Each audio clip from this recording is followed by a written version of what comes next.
जय श्री श्याम दोस्तों, हमारे चैनल में आपका स्वागत है। जो खाटू गांव आज पूरे भारत में प्रसिद्ध है, आज से लगभग 1000 साल पहले यह महज एक साधारण गांव था।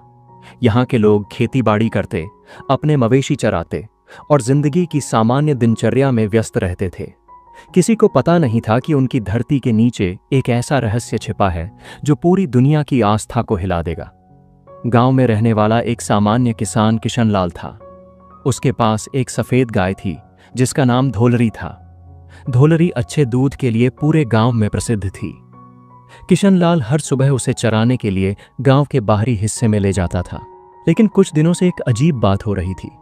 जब भी धोलरी खेत के एक खास हिस्से में पहुंचती, वह अचानक रुक जाती और उसके थनों से अपने आप दूध बहने लगता।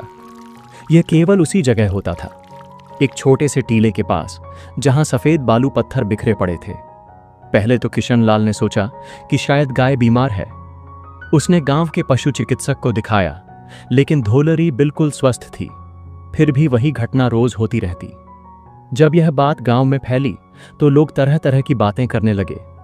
कुछ कहते थे कि यह कोई अशुभ संकेत है, कुछ कहते थे कि जमीन के नीचे कोई खजाना दबा है। लेकिन गांव की सबसे बुजुर्ग महिला 85 साल की दादी मां सुमित्रा देवी ने कुछ और ही कहा।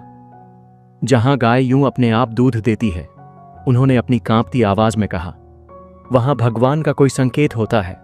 हमारे पुरखों ने कहा है कि जब धरती मां कुछ बताना चाहती है तो वह अपने निर्दोष प्राणियों के माध्यम से संदेश भेजती है।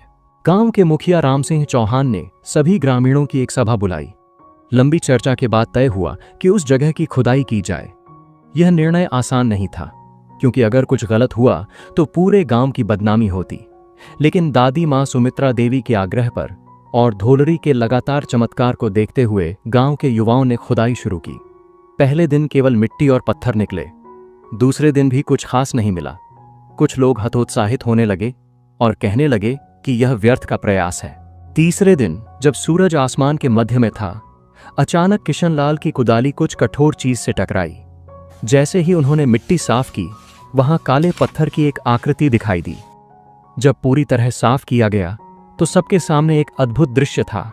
एक मानव सिर की आकृति जो पत्थर से बनी लगती थी, लेकिन उसमें एक अजीब सी दिव्यता थी। सिर के चेहरे पर एक शांत मुस्कान थी। आंखें बंद थीं, मगर ऐसा लगता था मानो वह देख रहे हों। माथे पर तिलक के निशान थे और पूरी मूर्ति से एक अलौकिक तेज निकल रहा था। यह देखते ही पूरे गांव में हलचल मच गई। बुजुर्ग महिलाएं खुशी के आंसू रोने लगीं। बच्चे डर और जिज्ञासा से देखने लगे। पुरुष श्रद्धा से सिर झुकाने लगे।